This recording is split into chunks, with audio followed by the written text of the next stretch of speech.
The death toll was a shocking 833, almost 150 of them boy sailors. Now, the sinking remains to be one of the country's biggest wartime disasters, and many are not actually aware of the grim details that surrounded it.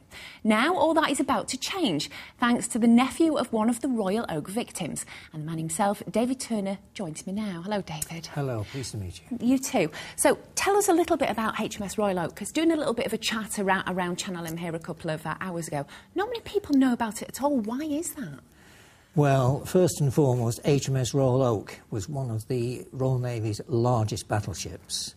30,000 tons, 600 feet long and 100 feet at its widest point. It was a massive battleship, and unless anyone has actually physically seen a battleship, it's very hard to describe the physical side of it. They are immense. And it was said to be unsinkable, so what happened in 1939? Well, no, it wasn't deemed to be unsinkable. Scapa Flow, that vast expanse of water, 120 miles long by 10 miles wide, was the home of the British fleet in 2 world wars, thought to be impregnable. But, of course, in World War II, they were proven to be quite wrong. When Captain Lieutenant Gunter Preen managed to take his U-boat, U-47, into Scapa Flow, on the surface, undetected, and fired a salvo of torpedoes at what was a sleeping, massive battleship. And resulting in 833 deaths. 833 souls went down with the battleship, and of those, of course, many were boys. The largest number of boys ever to be killed in wartime on a battleship. Just want to move on to your book, because this is your personal connection, isn't it, David? Because yes, indeed. Your uncle was actually a commander on that ship at that time. Yes, he was. He was. A very clever man, would have been an admiral had he been allowed to live. There is no doubt about that. He was also a frustrated journalist and an excellent artist.